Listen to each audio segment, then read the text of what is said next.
हिम्मत नहीं हो रही कि वो धर्मगत आंकड़े जारी कर सके। भारत की संसद में इस समय एक भी नेता ऐसा नहीं है जिसके बच्चे विदेशों में सेटल ना हो। ये दुर्भाग्य है इस देश का, क्योंकि देश के नेता अच्छी तरह समझ चुके हैं कि उन्हें देश छोड़ के भागना, जैसे अफगानिस्तान का राष्ट्रपति भागा। अलग अलग धाराएं चल रही हैं। ये इसी देश के लोग जब आतंकवादी हमारे मंदिरों में घुस के बम विस्फोट करते हैं तो धार्मिक संगठन है जमीयते उलमाए हिंद जैसे लोग जो उनका मुकदमा लड़ते हैं, जब एक तरफ इतना जबरदस्त ध्रुवीकरण हो चुका है तो मुझे अपने लोगों को बताना पड़ेगा कि भाई ये भी खतरा है।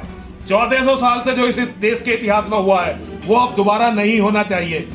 हम इसके प्रयास में हैं। स्वामी जी, आप बोल रहे हैं कि मुझे देश से कुछ लेना देना नहीं है, तो यही विचार मुसलमानों के भी आते हैं कि हमें देश से क्या लेना। उन्हीं के कारण, हमारे विचार उन्हीं के कारण है। नहीं, क्योंकि वो कहते हैं हमारे लिए हमारा मजहब पहले मेरा सवाल तो सुन लीजिए पूरा जी। आप कह रहे हैं मुझे देश से नहीं लेना देना है, मुझे सिर्फ अपना घर बचाना है। तो यही सोच मुसलमानों की भी है कि हमें देश से क्या लेना देना है। तो हमें तो मुसलमान को बढ़ाना है। हम जो उनकी सोच है ना, हमें मुसलमान यही सोचता रहेगा तो हिंदू नहीं सोचता इस बात को। हिंदू नहीं सोचता, हिंदू को ये सोच मैं देना चाहता हूँ। आप बोल रहे हैं मैं ये सोच तुम्हें देना चाहता हूँ, आपको देना चाहता हूँ। एज ए हिंदू बीइंग हर हिंदू को ये सोच देना चाहता हूँ कि जो वो सोच रहे हैं वही तुम्हें सोचना है तो जिंदा रहोगे।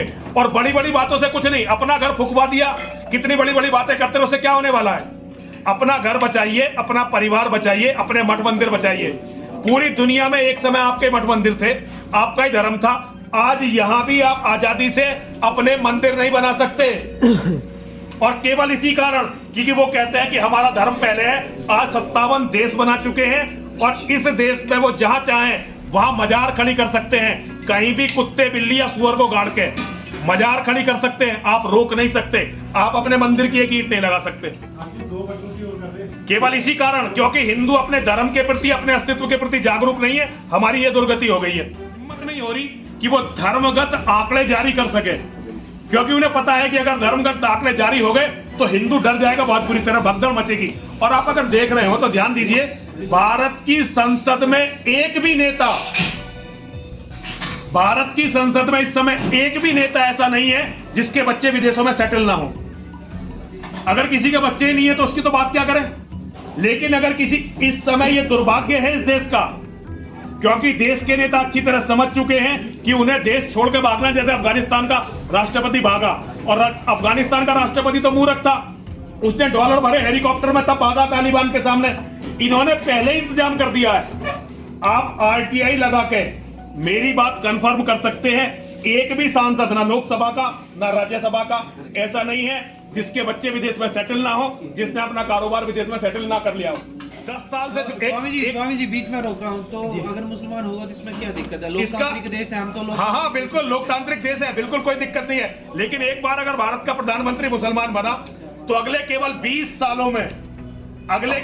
सालों में मेरी बात को लिख के रखो, 40% हिंदू मर्दों का कत्ल होगा, 50% हिंदू मर्द अपना धर्म परिवर्तन करेंगे, 10% जो हिंदू मर्द बचेंगे वो या तो रिफ्यूजी कैंपों में रहेंगे या विदेशों में कहीं रहेंगे।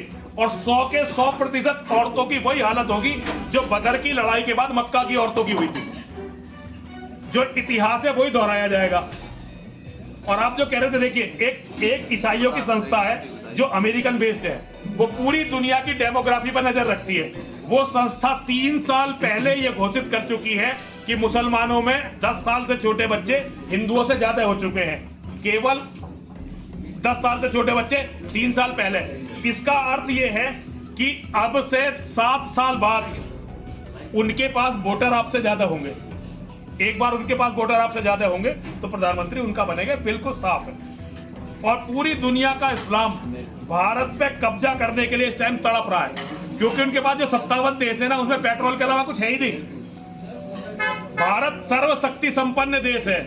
जिस दिन इस्लाम के पास भारतवर्ष होगा उसके बाद इस्लाम दुनिया की सबसे बड़ी ताकत होगा।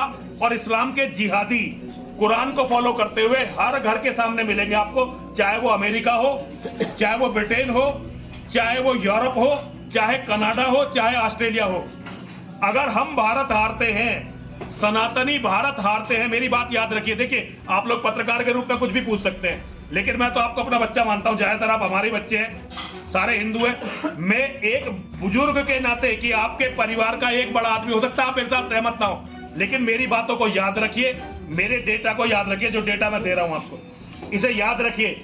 अगर इस बार भारत इस्लामिक हुआ तो ये पूरी दुनिया के लिए एंड ऑफ द रोड होगा, पूरी मानवता का खात्मा होगा ये।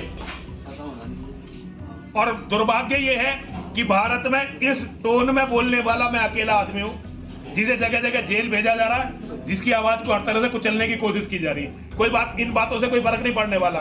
मैं जब तक जिंदा हूं ये बातें कहता रहूंगा। आप सहमत हो या ना हो ये आपकी मर्जी है, लेकिन भविष्य बताएगा, आपको समय बताएगा कि मैं सच कह रहा था कि झूठ बोल रहा था।